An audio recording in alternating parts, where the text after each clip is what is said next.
Hello, this is your Congressman Michael Burgess. This week, in a widely publicized event, Israeli Prime Minister Benjamin Netanyahu traveled to Washington to address a joint session of Congress. His main message was of combating the threat of Iran's nuclear program. He also addressed points relating to the U.S.-Israeli relationship and how to keep this relationship strong as ever. The controversy surrounding the visit received wide coverage in the press. I, for one, was supportive of our invitation to him from the start. Israel is our ally, and getting a handle on these important issues is vital for both of our two countries and really for the rest of the world at large. This was an ideal way to confront these issues on the world stage. I also feel very strongly about the Obama administration's position on Iran's nuclear program. The administration has threatened to veto any House-passed sanctions.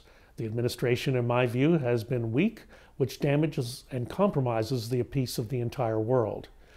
In his State of the Union speech at the beginning of this year, President Obama indeed threatened to veto sanctions against Iran that would be passed by the House for Iran refusing to end its nuclear program.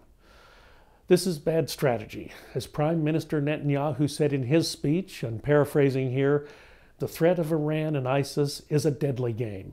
It's a deadly game in which there is no place for America or Israel.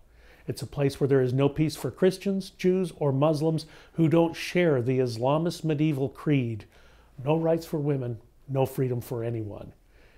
But if we don't act, he said, ISIS will turn from an organization with butcher knives and YouTube accounts to intercontinental ballistic missiles and nuclear bombs. That's why I, along with members of Congress from both parties, support legislation that would sanction Iran in case these negotiations to end its nuclear program fail. The President's threat to veto these sanctions is a threat to the safety and peace of America, Israel, and in fact all of our allies. Israel can see to its own defense, but it does require our support.